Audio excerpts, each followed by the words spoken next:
Post-launch tactics.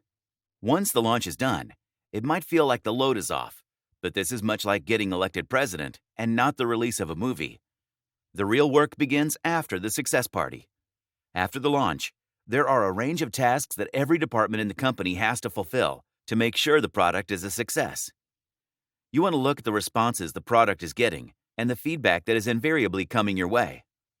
Whether it's a soft launch or a full-scale launch, you must know that neglecting to capture the market after the launch has several negative consequences. Monitor social media. This is a great way to talk to your customer directly and also use existing positive reviews to attract new buyers. With an efficient social media marketing campaign after the launch, you can spread the word about your product. And since we're talking about a digital product launch, the customers are likely to be buzzing with reviews. Keep the channels of communication open.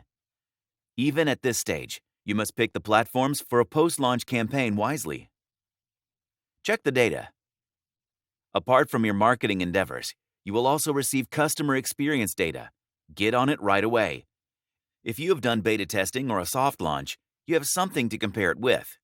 In fact, you must expand your capabilities to track the magnitude of data coming your way after a full-scale launch. You will need to know about conversion rates, adoption rates, acquisition rates. This will give you the first signs of whether your launch was a success. Run referral campaigns.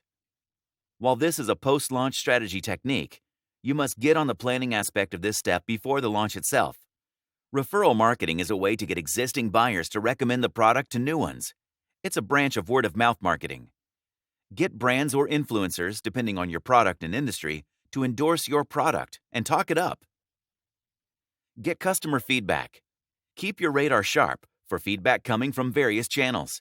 Social media is a powerful tool, but also keep an eye on platforms like Reddit, where users are going to be brutally honest. This, of course, also depends on the brand and product, and where your target audience is likely to spend their time when they are online. Customer retention. No matter the kind of product you make, the acquisition is not the only thing that matters. You must make sure that your customers are engaging with your brand in a positive manner. This means you need them not only to be happy with the product, but willing to commit to future rollouts from your company. This depends on the marketing strategies you devise to give them a good experience engaging with your company. This is a job for both the marketing and product teams and the tech support teams. At this stage, a lot of companies go into a reactive mode.